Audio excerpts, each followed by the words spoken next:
안녕하세요. 윤정은 노무사입니다. 네, 오랜만에 이렇게 인사드리는데요.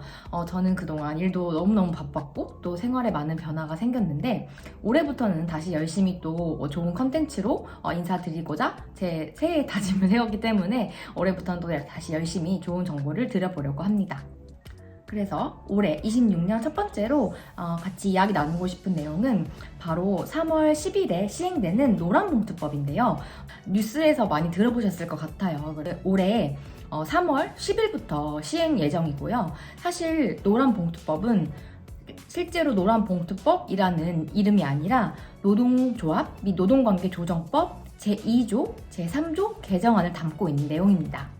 그렇다면 실제로 법 이름이 아까 제가 노동조합, 노동관계조정법이라고 말씀을 드렸는데 왜 노란봉투법으로 이렇게 불리고 언론에서도 이렇게 노란봉투법으로 이야기가 되고 있냐라고 하면 좀 유래가 깊어요. 2014년 쌍용자동차 파업 노동자들에게 법원이 이 파업으로 인해서 손해를 본 회사에 47억 원을 배상하라라는 판결을 했는데요.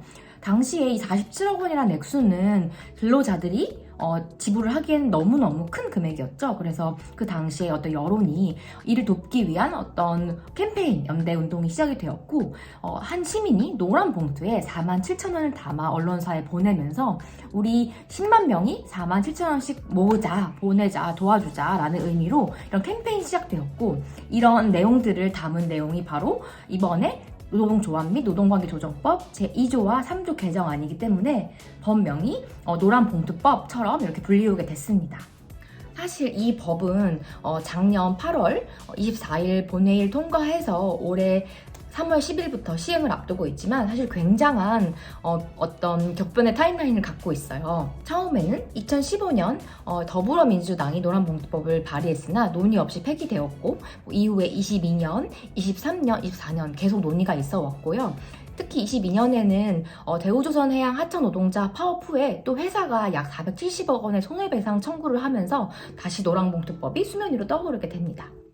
네, 이렇게 오랜 논의가 있어 왔던 노란봉투법은 크게 세 가지 내용을 담고 있는데요. 첫 번째, 사용자 범위 확대이고, 두 번째, 손해배상 청구 제한이고, 세 번째, 노동쟁의 범위 확대, 이렇게 세 가지 내용을 담고 있습니다. 네, 사실은 풀네임으로 부르면 노동조합 및 노동관계조정법인데 너무 기니까 저도 그냥 노란봉투법이라고 부르도록 할게요. 자, 그러면 첫 번째부터 살펴볼게요. 사용자 범위 확대. 반드시 근로계약 당사자로만 한정하지 않고 실질적으로 구체적인 지배, 결정, 영향권 안에 있는 그런 힘 행사할 수 있는 자를 사용자까지 봐서 사용자 범위를 확대했다고 보시면 되는데요. 특히 이는 원청, 하청 관계에서 많이 좀 적용된다고 보시면 될 것 같아요. 예를 들면 택배회사를 운영하는 대리점의 하청 근로자분들이 원청에도 어떤 사용자성 요구를 할 수가 있고요. 원청 기업도 하청 노동자의 근로 조건에 실질적으로 영향력을 행사한다고 하면 실질적인 사용자로 인정받을 수 있다는 것이죠. 그렇기 때문에 하청 근로자들은 원청, 즉 본사에게 교섭을 요구할 수 있고 그 교섭 대상이 된다는 점을 확실히 했다고 보시면 될 것 같아요. 네, 두 번째는 바로 손해배상 청구 제한인데요. 앞에서 설명드렸지만 쌍용자동차 파업이나 대우조선해양 파업에서도 법원이 이를 시행한 근로자들에게 막대한 손해배상금을 청구를 했잖아요. 그래서 이런 것들을 제한하는 내용을 담고 있는데요. 기존에는 불법 파업으로 인한 손해 발생 시 기업은 노조 및 조합원을 상대로 개인적으로 손해배상을 청구할 수가 있었어요. 근데 개정법에서는 단체 교섭이나 쟁의행위, 노조 활동으로 발생한 손해에 대해서 원칙적으로는 청구가 불가능하도록 개정이 되었습니다. 그럼 원칙적으로 불가능하도록 만들었다는 것이 무슨 의미냐라고 하면은 노조 활동으로 인한 어떤 손해에 대해서 원칙적으로는 청구가 불가능하도록 막아둔 것이고요. 다만 노동자의 폭력행위라든지 명백한 재산 파괴 등 불법 행위에 대해서는 예외적으로 배상 책임을 인정하기는 해요. 다만 여기서도 법원은 손해배상 책임을 개별 노동자한테 전가하지 않고 노조의 책임 비율을 고려 제한적으로 인정한다라는 점을 추가로 법 조항으로 명시하고 있습니다. 세 번째로는 노동쟁의 범위의 확대인데요. 기존에는 임금 및 근로조건, 이런 근로시간 등 근로조건에 대한 결정에 관해서만 노동쟁의를 인정을 했었는데 조금 더 확대되어서 근로조건과 근로조건에 영향을 미치는 사업결정상의 결정까지 포함이 되었는데요. 근로조건에 영향을 미치는 경영상의 결정이라는 것은 구조조정, M&A, 정리해고 같은 것들로 인해서 노동조합이 경영권 행사에 대해서도 쟁의의 대상으로 삼을 수 있다라는 내용입니다. 방금 말씀드린 세 가지 변화, 개정안 때문에 원청 기업은 다수의 하청 노조에 의해서 교섭 요구에 직면할 수 있다. 또 기존에는 어떤 파업으로 인한 손해에 대해서 손해배상 책임을 청구할 수 있었는데 그것이 굉장히 제한되었다. 그리고 세 번째로는 노동쟁의 범위가 확대되었기 때문에 어떤 구조조정이나 사업의 경영권에 대해서도 노동조합이 목소리를 낼 수 있다라는 점이 좀 달라졌기 때문에 굉장히 2015년부터 많은 격변이 있어왔던 그런 법안이었고 드디어 이번에 3월 10일부터 시행된다고 봐주시면 될 것 같아요. 네, 이런 법 시행으로 인해서 많은 우려의 목소리도 나오고 아직 입법이 좀 미비한 부분도 있다라는 목소리도 많은데요.